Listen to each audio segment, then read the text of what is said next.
From the I don't know what to say. I'm just speechless. to the I can't believe it. we see all sorts of life-changing moments at McKinney Competitions. How would you react? Cars, houses, tech bundles and more from just £2 a ticket. No purchase necessary. For competitions, rules and conditions, see mckinneycompetitions.com. And you can just make something. You don't really, when you're a child, you don't really care about where you take your toys. Like you can have Darth Vader versus Buzz Lightyear and no one's going to care. Because it's just two action figures having fun. On top of Toy Story being my favourite movie, Apocalypse Now is my favourite movie. Yeah. And kind of got very into that imagery of like Vietnam and the helicopters flying over and very picturesque in a way, but still at the same time was like, okay, how can I make this sort of idea? How can I talk about it? And the Robert Capa stuff with the soldier being shot, like there's a lot of talk about, did he see the guy nearly getting shot and did not do anything about it? You know, did he go for the shot or not save the guy's life? You know, there's a lot of discussion. They're reliable. They're not late for shoots. They don't complain. That said, I will happily work with a model anytime, but toys are a lot more stable and they understand exactly where they need to be.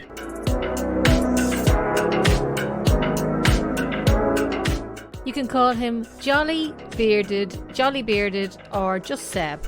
But whichever it is, you won't forget meeting Sebastian Keating Akehurst, aka Jolly Bearded Promotion. Neither will you forget his photographic artwork exhibition, Outskirts of the Toy Box, which is on display at the Marketplace Theatre until July 17th. This is Seb's first solo exhibition and it features all of the childhood toys we've all come to love over the years, from Toy Story to Star Wars and lots more immersed in the images. He also takes a hard look at war and conflict through the imagery of toys. This is your host Elaine Ingram, and for this week's podcast we had a great chat with Seb as he took me through the exhibition and told us all about his work and his inspirations. Hi Seb, nice to meet you, or should I say Jolly... The Jolly Bearded, the one and only. Jolly Bearded Promotions. What do you like to be addressed as? Seb, a Jolly Bearded, Jolly, the hairy guy around the corner, whatever you feel comfortable calling me. Right. I'm absolutely fine with. So if you have a new nickname for me, go for it. I'm not gonna. So we're here at your amazing exhibition here in the Marketplace Theatre, and in front of me here, and I'll take some photographs of this for our listeners, are your photographs, which are unique is one way to describe them, because they are, well, tell us what they are. They're toys. It's the joy of childhood in photograph form. So basically when you're a child, you make up these worlds and you just hide away in your room playing stuff, or in your bedroom or in your kitchen, wherever. It can turn into things. So it starts off with a set of 4 pictures I took in 2019, the start of when I was just getting back into it. And it's about a very small figure, about 2 mil in size, exploring the moon, but it's actually my kitchen floor during a house refit. Oh, so this is actually your kitchen floor? Yep. Okay. So there's a trench. And it looks like the moon. Indeed. Yeah, and you have the little toy soldier guy. Where did you... It's my dad's. It's my dad's when he was a young teenager. So I was digging around the toy selection and started making this story up about this guy called Major Tom, who met these unusual beings that we all know these unusual beings are from. My favourite movie of all time, Toy Story. And Toy Story is your favourite movie of all time? I know it sounds cliche, but it is one of my favourites. It's a pretty good choice. Toy Story's... Actually, there's not too often you can say, like, the sequels are as good as the first. Heartbreaking in every way. In Toy Story is one of those rarities that the sequels are just as good as the original. That's it. So they had to be featured quite a lot in this. You'll see more Toy Story characters creeping in. So it's talking about like your imagination goes wild, and you can just make something. You don't really, when you're a child, you don't really care about where you take your toys. Like you can have Darth Vader versus Buzz Lightyear, and no one's going to care because it's just two action figures having fun. So it's basically returning to childhood and what we actually do when we're kids. The Lego movie, when the whole moral of the story was that the Lego wasn't supposed to be structured in such a way that it was meant to be used. It was like you use Lego to make it whatever way you want and use your imagination. That's it. And that's the whole motto of Lego as well, you know. If you want to take us through these first, or maybe we'll have a bit of a chat first about where your aesthetic and you where you started out, and you know how you ended up here getting this exhibition, you know, here in the Marketplace Theatre. Yeah. You've quite an interesting background story, I think. Yeah, I've been an Armand 20 years now, and skipping a bit forward, I started like the whole creative side of things of going to tech, good old SRC, Armagh. Yeah, and why not? And did 2 years in there, so I started my indulge into Photoshop and the likes of creative stuff, and we were like, oh yes, this is where it's starting, and then zoomed off to Capa University and got a 3-year course out there, and just kept creating, and there's some pictures that are in the show that actually were my dissertation pieces. Yeah. That I felt it's kind of where I started toy photography, so I felt like I would bring them back after 6 years of collecting dust in the garage. So I felt blow the dust off, get them up in the theatre to join them, the new selection of stuff. So you'll see a very difference between them, because I explored war photography in that exploration. Yeah, well, when we get to, I definitely want to get into that side of things, the war photography, because it's a really interesting juxtaposition. Not as happy. I'll point that out. Not as happy, but it's a very fun, like I said, juxtaposition between the two like types of photography. So I kind of worked on that, and then I picked up the camera again after graduation and went into gig photography. So I did a lot of gigs and events. Were you a musician? No, I always wanted to be a musician, but failed the guitar. So I felt the best next thing would be to photograph the rock stars and hang out with the rock stars. Yeah. And get the iconic shots, you know, when they were like, I remember playing that venue. So that's the plan I had. And then moved to Glasgow and continued in Glasgow. And then obviously when I came back to Armagh, I kept going. But I decided to take a break. And obviously with COVID, the toy box was reopened.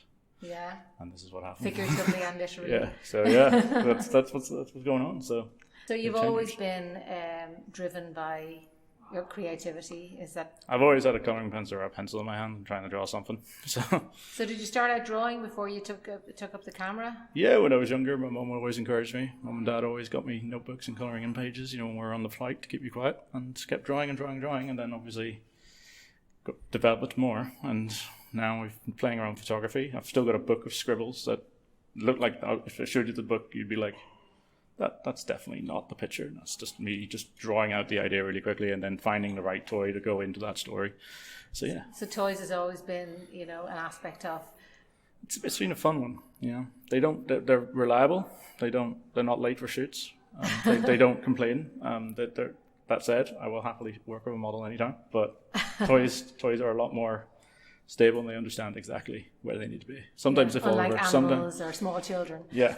So the animals that they're training, we're training them off. I'm trying to think of an idea of putting my dog in a shoot at some point, but we'll see what she says. I need to speak to her agent first. So it must require you getting quite a lot of, you know, where do you get all these toys from? A lot of them are actually childhood toys. So I just went back into the attic and started rooting around with the toys. I decided to keep any, if I ever have a child, they can have them when I'm done with them. So, but a lot of the toys were like the ones in the first set. Some of them are rubbers that I bought in a pound shop a few years ago. Oh, really? And I just found it in my room again and went, this could be used to something. And then obviously some of them are my dad's that I've kind of dug out. So I've kind of pulled out all the heirlooms and started playing with them again. Yeah. So. And how has it been going? You know, in terms of people, you know, engaging and. It's been phenomenal. I'm not gonna lie. With obviously COVID being about, it's been very tough for artists like myself to try and get out there the last year. And with this being booked from 2019, I was scheduled in for earlier this year, but obviously with restrictions, we weren't sure, so we pushed it back and we got the summertime. And I was like, couldn't ask for a better few days to put it on. It was phenomenal. People coming in. We had over 100 people in the opening night. That's throughout fantastic. The night, and it was all controlled. We were all regulated. It was time slots and. Well, it's a big open space here too. So you know where you are out here, it's quite easy to socially. That was it. And we had 25 people per slot, so came in from 6:30 and then moved on to the other group. So it was kind of a nice flow, but it was just overwhelming. So I'd seen family, friends. I'd seen people I hadn't seen in ages come to the show, and it was just. To finally present to them what I've been talking about for 2 years through Facebook chat and Zoom calls going, this is happening. So like, I kind of nerded out a bit.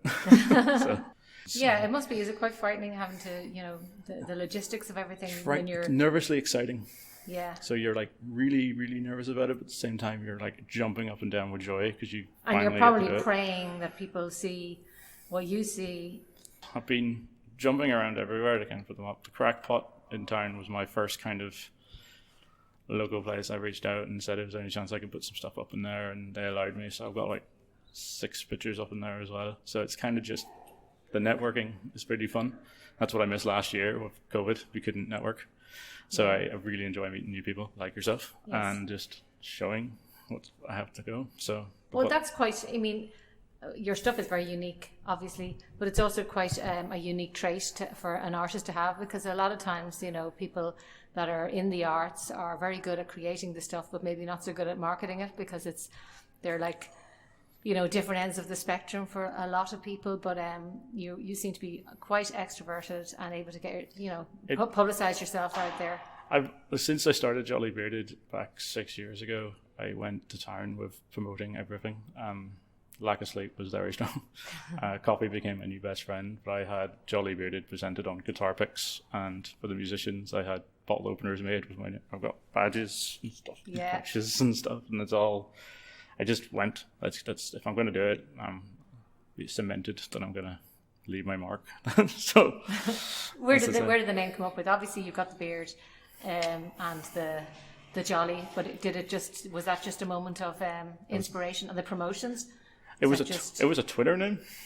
So it was Jolly Bearded Man, and everyone was like, you need to keep that name and you need to make that your name. So Jolly Bearded Man turned into Jolly Bearded Photography, and I wanted to branch out from just photography. I wanted to do more graphic design as well, so it went into promotions, but Jolly Bearded is probably the main stable. So if someone said we want promotions, I'll be like, that's fine, you can take the word promotions, just leave me with Jolly Bearded.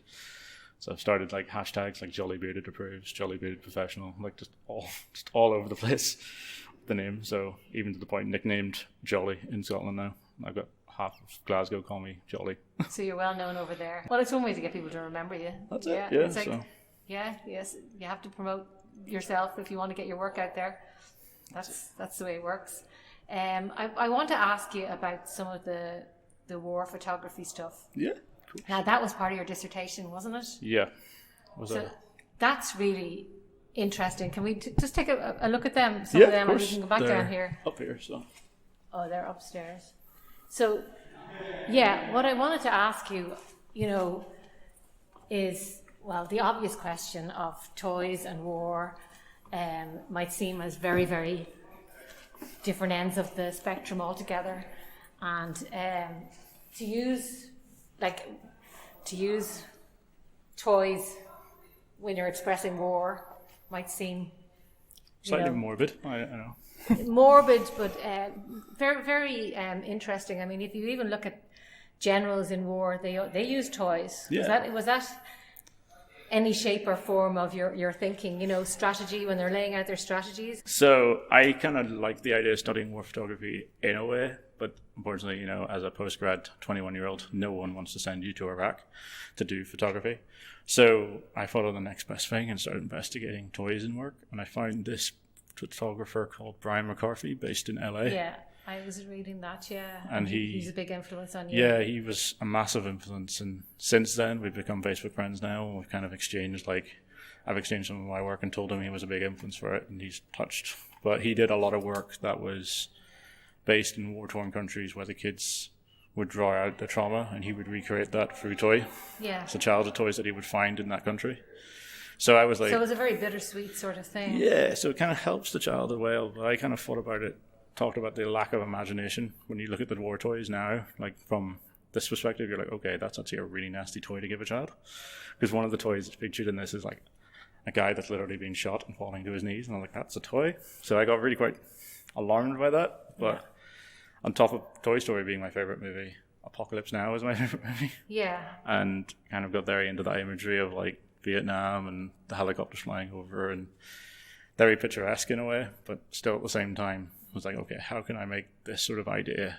How can I talk about it? So my 9,000 words turned into a 9,000 word picture essay, which then invoked 8 images to be put up. So the images start from D-Day. So I followed Robert Capa.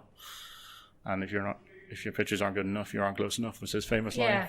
So I kind of tagged that into toy photography. So if you're not close enough to the toy, you've clearly done a crap photo. But that's the way I went with it. So taking that quote and using it with a different analogy and different element allowed me to kind of recreate these D-Day. The war stuff, I decided to recreate war through toys with the fact I wanted to kind of show a different way of showing the war photography. And maybe like the futility of war and that kind of thing. Would you agree with, I suppose, the cynicism of a lot of the war photographers during the war and the way propaganda was used and, photography was used for propaganda? So what I did was I actually studied some war photographers. I studied, poor guy, I feel so sorry for him every time I read about him. The guy who did the Crimean War, Roger Fenton. Who did the what war, sorry? The Crimean War. Oh, the so Crimean War. He couldn't capture conflict in motion. He had to capture it before and after. And his story is heartbreaking. Like, he was sent over to photograph the war, but he could only photograph the aftermath or before, and photograph the good war effort. And so the soldiers all marching soldiers off going off, into the sunset. docks being dropped off with their ammunitions, and you always think, what did he see? Because he couldn't say anything. He was sent there to show good war effort. And the poor guy managed to develop film in a small tent and getting shot at the same time, and he got shot, survived, sold all his camera equipment and just said, not for me, and just stopped. Well, that would be so traumatic. If you think about it, you've got soldiers going for the cell shock and everything, but these guys are going in to capture this. And so it went from him, and it went to then William Brady of the Brady Group from the Civil War, the American Civil War, who decided to invest all his money into the business and capture the war effort, and then people want to buy all his pictures afterwards. And the war was so traumatic to America that no one wanted to buy his pictures, and he ended up going broke. So the best guy was Robert Capa that I followed. Yeah. He was just a charming individual in general. Yeah. He looked like the Frank Sinatra. Was it Robert Capa who did that famous photograph of the dying soldier that was yes, staged? The Spanish Civil War one, where so the photograph, it became very controversial after the fact because it was only found out afterwards that it was one of the most famous war photographs taken in the world, and it was supposedly of a dying soldier, but it was actually staged. There was lots of discussion about it because that was the same with the William Brady. Restaging started coming into account. It's kind of like fake news, really. The William Brady one, you find out there was a few guys that were saying that my son didn't die in that battle, he died in this one, and he had been dragging bodies in, and his pictures were too composed. And how do you feel about that? It's quite nasty, if you ask me. Then again, I'm rearranging and restaging photography and that sort of theory, but in toys. Yeah. But it's pretty nasty if you think about it. If you think about the families who obviously seen that battle, and then I was thinking, now using my son or my father's as a prop. Yeah. So it was grim. And the Robert Capa stuff with the soldier being shot, there's a lot of talk about, did he see the guy nearly getting shot and did not do anything about it? Did he go for the shot or not save the guy's life? There's a lot of discussion. But was the guy shot? Or do we not know? I think it's still one of those discussions. We still don't know what happened, if he did get shot or Robert Capa was just hiding there, waiting, and then seeing something happening on the horizon but didn't do anything about it. Yeah. But the ones that struck me about Robert Capa's was the D-Day ones. Really? And he had gone out in the inventories to take pictures there, and all his film was destroyed in the sea trying to get off the boat, and there was only one picture captured, and that's the kind of one that inspired the first shot in this one. So it was a very shaky shot of one GI getting off the boat and going through the water. You don't know what happened to him. Well, let's take a look at that then. A lot of these plastic toys were lost in the ocean due to waves. They actually were lost in the ocean? Yeah, so... while you were doing the photographs? A wave came in and we lost a lot of So I'm going to explain this picture. There's just a bunch of little soldiers waving around in the water, which is probably just... Where is that taken? It's Port Stewart. So, because I was in Galway and I took advantage of the lovely scenic routes, and we decided to do our own D-Day on a private beach just off the Nuns Path. And it's strange because even though they're plastic toys, they actually give the idea of expression, which is very strange, but it works. Yeah, if you look at the packet figures, you get like certain ones that are like, get over here now, lads, get the ones that are running, and you get the ones that are obviously didn't make it at all. And then there's little plastic fences that were in the kits that we decided to like add into it. So there was I had a friend follow me around capturing the behind the scenes because I was like, we need to prove this stuff. I was doing this. So yeah, did you have any? My good friend did capture me the whole time, and he allowed me to borrow his camera. That kind of then circled this exhibition because he then sold me his camera. Oh, okay. So shout out to Mark. Cheers, mate. he's taught me well with the cameras. So he captured everything, and it was not, like I said, not a happy subject. I watched a lot of war movies to kind of build myself up, and then went to their soundtracks because the music really helped as well, and just put myself in the zone. Well, that's the thing. You have to get yourself completely you have to immerse yourself in it. And as you said, the quote that you said, if the photograph is not... It's not good enough, you're not close enough. It's not good enough, you're not close enough. So. And that means not necessarily a literal way, in a emotive way. That's it. And like it was over, like I took a lot of quotes from a lot of things and kind of used them to my help. Like the quote that you see here is, "Love's like war, they're easy to begin but hard to stop," and it just basically continues on because I start from that D-Day shot to the Middle East and so Iraq, so it's not a happy. So where's this one? A flooded field in Port Stewart. That was. Yeah, we were soldiers and platoon. I can happily say that was one of my favorite ones, and having those iconic moments in the movies where like they need to be done. You need to have it done because let's face it, the movies got it from somewhere else too. And when after researching the Vietnam stuff, that got grimmer because there was just no control over the press. So there was so much photography.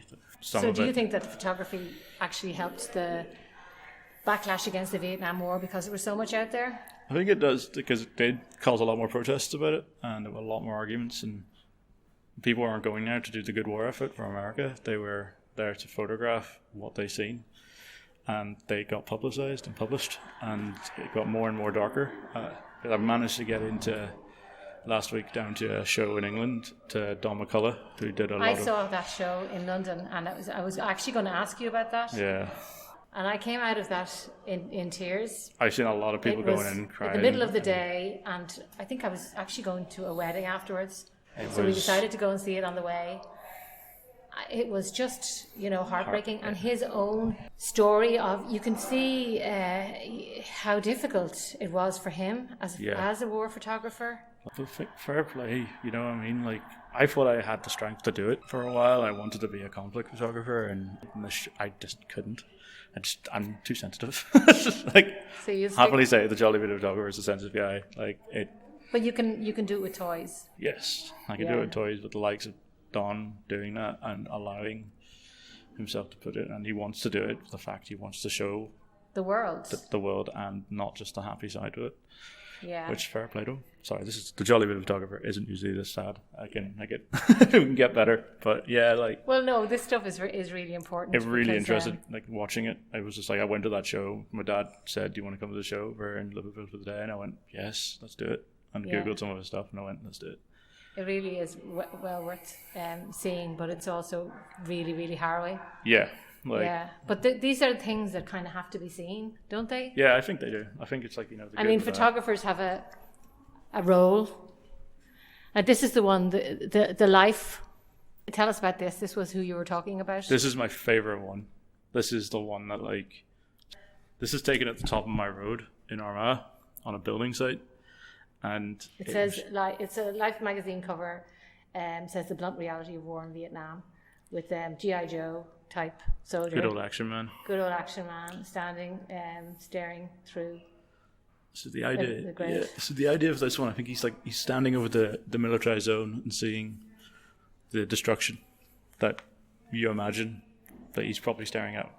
Maybe craters in the ground, maybe the odd dead body lying around, and he just can't take it. And he's just, I think the fact you can't see his face says a lot. But you can see the side of his face enough to see the expression on his face. Yeah, and if you know what I mean. Maybe a slight drawn on blood coming out of his ear. Oh yeah. So giving that small effect. But the life blunt reality, that's a real slogan from the magazine. The magazine, yeah. So it's a proper shot, and I went for a lot of ideas of this one. Like I was going to give it a red border and make it like, and then a lot of people were like, get rid of the red border, just have the shot there. So like again, all these shots are trying to make them look like they're film as well, even though they're all digital. And Life magazine would have been huge in America at the time. Exactly, they were some of the main pictures I found were in front of covers and stuff, and found them. And I was like, let's do this. Let's just make something like it. And I got it printed on a T-shirt after I graduated because it just was one of those pictures. I was just like, it needs to be done. Yeah. So I'm really chuffed about that one. It's still one of the ones I look at and go, it's the strongest out of all this. So yeah, what about these ones here now? These ones are taken. Here's one where there's a soldier. Where is it? Is this set? So I went straight into be? Middle East photography. Afterwards, Middle East conflict, first Iraq War. And this woman is being held at gunpoint with her back. It's taken outside my best friend's house in Portstewart, and you're ruining the magic. I know, but it's one of those things that, like, you know, it takes you into it. You go straight in. And even the way you have the soldier. So the soldier is bended knee, gun in the back of the woman. She's got her arms raised. She's in colour, in her colourful hijab, and but the soldier is blurred out in the background. Is there? Explain that. This was actually, I think, the first picture I ever took on the Canon camera I was telling you about that my friend sold me, because he was letting me practice it, and I was learning kind of the focusing and the out of focusing, and I was like, cool. So we put more focus on the hostage. Yeah. And tried to put the faceless on the soldier. Yeah. But these toy soldiers, you can't pose them. So they come like this. So it was like looking through the bag of the figures. Yeah, I know. I used to have them. Oh, they're everywhere. My mum just gets annoyed that she has to pick them up still. So you have to find the right one with the right pose. You have to kind of go for that look. And it was the idea that you want to put the expression on her face more and see that it's war-torn. It's not a happy place to be. Yeah. Where did you get her from? I found some Airfix kits that were like Middle Eastern villagers, and she's actually supposed to be carrying a bag of rice. Oh, because I was going to say you're not going to find. So I took a bag of rice off. Like that. So I kind of felt that would work with what I was going for. So it gets a bit more harrowing, I think, when you see it in color, because it obviously from Vietnam you can go into color now. Well, that's it. Yeah, we're moving into color. Yeah, you've got dead bodies in this one. Yeah, this is. Take cover. It's the title for this one. So I did a project where the toy project stemmed from the previous year when I did the Northern Ireland conflict in toy, and I kind of developed on that in my dissertation. And the car was used in the Northern Ireland project, and I discovered that white spirit goes very much in blame. So the car, I had to stand on it to put it out, and it does now have that reminiscence of a tank going over it. So I kind of kept that just in case this is going to definitely be used as a project base. So it's another prop that I've made. But the idea that, like, you have no idea who they're firing at. Yeah. It's like seen as if you're the photographer standing here, you're standing with those guys. You're not going to be reaching out trying to photograph the guys they're shooting. Yeah. So it's trying to capture those guys. Yeah. Yeah. Wow, this one here. Apocalypse Now. Apocalypse Now, yeah. And what is it about Apocalypse Now that you find? You said that's your favourite. Starters, the music alone. Well, the music. Big fan of the opening shot is the most one of the most iconic shots in movie and the surf scene. History. I remember my dad being like showing me it when he was like, "You can see this one scene, but you can't watch anything else." And I watched the Ride of the Valkyrie scene when they're all surfing, and it was like, so that's why I was like, "Let's get Action Man in the water. Let's do this. Let's Martin Sheen it up." Get ready to shake up summer with the Get Active ABC Sunshine Fill programme for kids and families. Get set for land-based adventure at our summer schemes, or why not get adventurous and maybe get wet at our Splashtastic Water Sports Summer programme. There are so many things to do, and all we need is you. See getactiveabc.com/summer for all the details.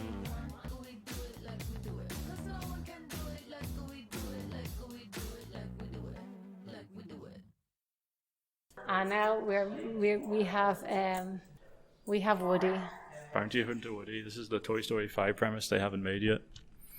So you think about it, if Frank Miller made Toy Story and didn't make it suitable for the Pixar creators, this is what... Tarantino. Yeah. This is the idea. So if the idea is like Woody is now on the hunt. So Woody has gone rogue. Yeah, he's on the hunt to find all the bad toys in the toy boxes. So he stumbled into, one toy box, and he now can't handle it. He's on a mission to take down the bad toys, and he realizes that he can't just do it with talking anymore. Yeah. He has to smoke cigars and pull out his revolver. Which he has done. He has the cigar in his mouth, yeah, and the gun out of his holster. And is Buzz Lightyear around? Buzz Lightyear shows up. Okay. Yeah, he creeps out. So, but Woody has been very popular. Ever since I did that one picture, there's one picture I released last year. This one? That was a close-up, the same one. There's a much more detailed one of that. It's just a different side to Woody that I think everyone wants to see. Oh, I don't know. That's Tom Hanks. I know, but if Tom Hanks you wants can't really do that to I'll Tom happily Hanks, give Tom Hanks can you? a copy. If Tom Hanks wants a print, I'll happily give him a print. Well, if you're listening, Tom Hanks. Yes, if you're listening, Tom Hanks, come on down. You've managed to ruin Woody Modify. ruin Woody's reputation. Or have the real Woody come out. He's a sheriff. He's got a control. He's a sheriff, he's so he's still part of the law. He's not against the law. Yeah. So what took you to Edinburgh? You went to Edinburgh. Yeah, I went to Glasgow actually. You went to Glasgow first before you went to Edinburgh.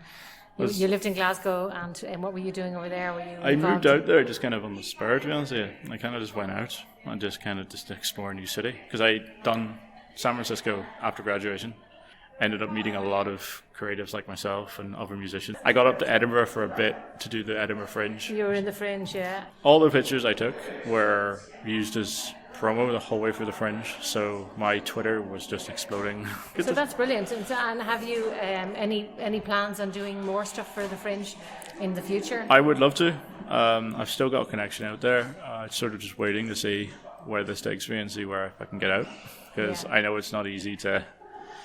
Edinburgh just turns completely mental. Just the streets are packed, so I'll be happy to see it. I've heard that it's pretty mad, all right. So to get your stuff out there at all, that was a big deal. Yeah, because the way it was, I had a fantastic tutor in university who luckily came to the show, and she helped me through this entire project, and her daughter was in charge of this theatre group and just said, I need a photographer. And she was like, I might know one. Give me a break. And called me and said, would you be interested in doing some stuff? And I was like, yeah, pass my number across. And just the next day I was on a train to Edinburgh with my camera bag, a spare t-shirt, and my toothbrush. And I was like, let's go. So seem to work at times, like it's that's the it. right place, the right time. So I did that for 2 years. It was 2017 and 2018, and some of the best time out there. Just meeting, you just go out there and just make friends. That's the only way I can describe networking. Yeah. Just go out there. If you get a job out of it, win. But if you have a friend for life who's willing to promote your stuff, bigger win. So that's the way it seems to be a lot in the art world, Yeah. It's just building up a network of friends, and everybody sort of helps each other out, and then if jobs come along, they come along. 100%, and they will promote you and you promote them. Yeah. I've been very firm on my hashtag support the artists as well, so with a lot of friends who are musicians who need all the support they can. And well, musicians, I've spoken about this before in our podcast to a few different people, that how lockdown has really destroyed the music industry. It's difficult to, I understand what destroyed would be, but I have a strong feeling live gigging, live gig, it's going to come back, and I can't wait for it to come back. It's just unfortunately taken a lot longer than I think a lot of people expected, and that's why I'm wearing my "The Show Must Go On" t-shirt today. It's just the fact I still have a vision of the future that creatives are going to come back, and we're going to come back strong. This is one of the reasons why I'm so proud of the show, because I had a few guys that were musicians that came to the show, and they're like, it's just good to see the arts back up. It's a challenge, and a lot of guys I know in Glasgow, I was watching them, and there's a few venues I hang out with. There's one venue in particular, was the Icebox venue in the south side, and they were some of my closest supporters, and they had a venue. Basically their motto is feed the music, not the corporations. So any music that they had playing, all the funds would go back to the band to support them. So I assume you're not a fan of Spotify? I'm guilty as charged. I am a Spotify I suppose premium we're all member. users of Spotify. But if I can get to a gig any day... Of the artist, it's kind of tough on them. It is indeed, but if I can get a gig, or I can get a t-shirt, or I can get an album, or I can just shake the hand of the musician and say, I love you guys. That's how I see it, There's different ways in supporting. And having this open now, can an artist like you make a living out of this? It's a challenge. I'm still. You have another job? I'm still looking for work at the moment while doing this. It's the whole time I've been doing this, I've been reaching out as a creative. I still think that if you keep pushing it, it's just that push, and you will sleep like a baby after pushing it. Because I did a full-on social media campaign for this, and now using that to kind of as a platform to move to the next step. You know, with shows coming back now very soon, hopefully. Like, I kind of can't wait to see this place buzzing again. Yeah. I think, you know, this is what we need, is, you know, keep going. And I was more than happy to wait a year and a half because it gave me time to just do stuff, because throughout the entire lockdown this was mostly done. Who else have been your inspirations? So obviously with the war stuff, Don McCullough is up there, but with the toy we've got Creative Chip, a guy called Chris from California, Jared from New York, like two guys I've just been in and out of, you know, saying great shot, and then they do their own different take again. And then there's a few other toy photographers I've been following, like I know Collector's Orbit as well. And I'd just reach out to them and just say, it's a fantastic shot, just out of curiosity. How do you do that? I'm not trying to encroach or anything. I'm not trying to be that guy. I'm just curious. They ask you questions as well, and they really appreciate someone reaching out to them. So there's kind of that, again, networking online and just making friends with someone. Yeah. Like, I was like, if I'm ever in New York, I'll give you a shout. And they're like, no worries. So it's kind of that. So do you have any plans to take any of your stuff over to places like New York or outside of Armagh? Where's the next town? Well, anyone in Scotland that said they couldn't make it to the show, I just keep telling people to start talking about my work. And I'll be airdropping myself in at some point to be like, hi, I'm doing the exact same thing I did in here, and say, how can I get my stuff on your walls? When do you want to book me in? Yeah, and I'm sure it will happen, because, you know, this stuff is... It's so unique. I mean, there's no... If you saw one of your pictures anywhere, we'd know it was you. So, here he is. There he is, the big man himself. So the idea of this one was like, he heard there was a disturbance heard on the radio, and they sent their space ranger to go check out the show. So And who else would they send? Only Buzz Lightyear. The one and only. So I made an entire spaceship type area for him to go. And he looks so happy to be put to work. I know, right? He looks more happy than he should, but he's enjoying himself. He's managed to get one shot. There's a really weird Easter egg in this one too, that I would be very surprised if you got it. Is some of the burn marks on his armor. It's like the first Alien movie, when the acid goes through the floor. Oh, yeah. That's the picture. It's like the still from that movie is used as the damage on the suit. So this is for all the die-hard fans will get these. I was looking for a nice acid damage thing, and I was like, let's just go with the shot that they used in the movie and just hope for the best. And this one here. If you're a big fan of Batman Forever with Tommy Lee Jones. I've actually never seen Batman Forever. It's fantastic because it's the idea, like, it's just, I tried to think of the idea of the consequences of sour sweets. So the Hulk one was the consequences of sour sweets. So, you know, sucking one side of your mouth, you will end up like Two-Face. If you suck too much of them, you'll end turn up into the like Hulk. the Hulk. Well, that is true. Toxic waste. I don't know how anybody eats those things. I bought a lot of them. I bought like a pack of 5 just to kind of merge into one. I was like, let's do this, and like put the Hulk one up. And did you actually eat them? I ate some of them, but I just couldn't concentrate when I was doing it. And I gave some to my friend, and he thought I was up. He didn't speak to me for a few days. I used them as props, and then that was really it. Yeah, but, they're not. Yeah, they're not edible. But these Lou Ferrigno, the original Hulk, like that picture on Instagram, and I lost my mind. So that's what really was like, okay. I did try to send him a picture, and also, Lou, if you're listening with Tom Hanks, give me a shout. I am trying to send you one across. So Tom Hanks and Lou are going to be listening to our podcast. Yeah, and Mark Ruffalo. All those guys are more than welcome to join us. Open to it. I'll take you in, give you a cup of coffee. Be all good. So yeah, I'm always trying to reach out to. So yeah. So what's next, Seb? What's next? What's next on the Jolly Bearded train? Yeah, what's next on the Jolly Bearded train? Keep going. This exhibition is here until the 17th of July. 17th of July. And you're happy with the way it's gone? I am over the moon. Yeah. I could not have asked for a better opening, to be honest with you. Like, even just seeing that on the wall, the outskirts written on the wall and the font I've done for the poster, like, just seeing that, I was almost in tears seeing that. So, like, It's like you've arrived. yeah, it's like, this is it. And the outskirts, this is what we're doing. Yeah. And there's no Stopping. no going back. There's no stopping. This is it. I don't think you can. Do you see your art? I suppose it always is evolving, isn't it? But I see it now as like, you know, I've done the toy stuff. I'm still doing toy stuff. I've got other plans to do more toy stuff. This is just the skimp of the outskirts. The outskirts is a bigger place. So I'm thinking of doing another, if I can, get another set of images planned out and get them up somewhere and working that way. So, and getting more and more going. Again, expanding the war photography stuff with with the knowledge I've learned in the last doing this stuff as well. Also, still looking for work, so if anyone's listening wants to hire me, I'm open. But at the same time, try and inspire some more people to get out and do more stuff. I've got lots of friends who come with their kids, and one kid keeps hugging me every time he sees me now because he thinks it's one of the best shows he's ever seen. And it's that sort of like inspiration I've managed to inspire someone else to kind of go off and, you know, not be afraid to do what you want to do.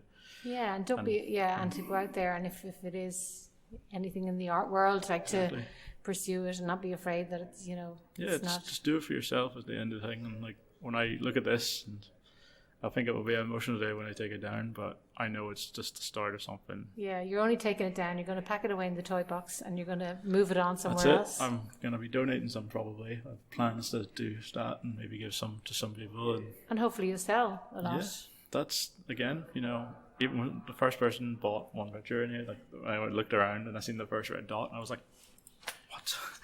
Like, it was like, oh my, you know, it was very, at the same time I was like, okay, it's going to a good home. At the same time I was like, okay, cool.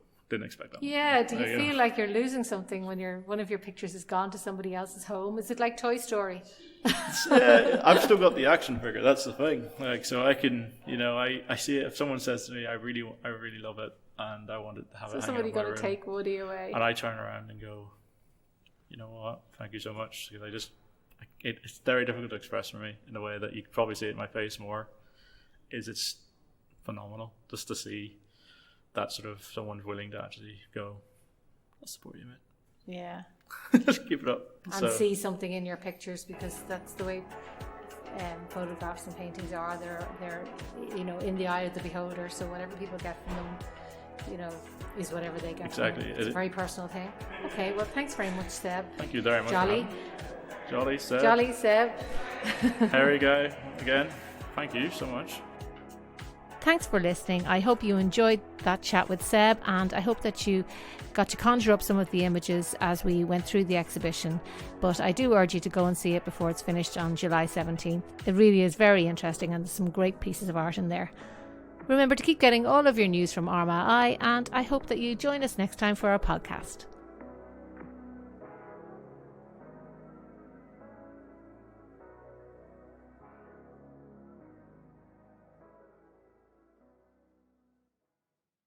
From the I don't know what to say. I'm just speechless. to the, I can't believe it. Can't believe it. Can't believe it. we see all sorts of life-changing moments at McKinney Competitions. How would you react? Cars, houses, tech bundles and more from just £2 a ticket. No purchase necessary. For competitions, rules and conditions, see mckinneycompetitions.com.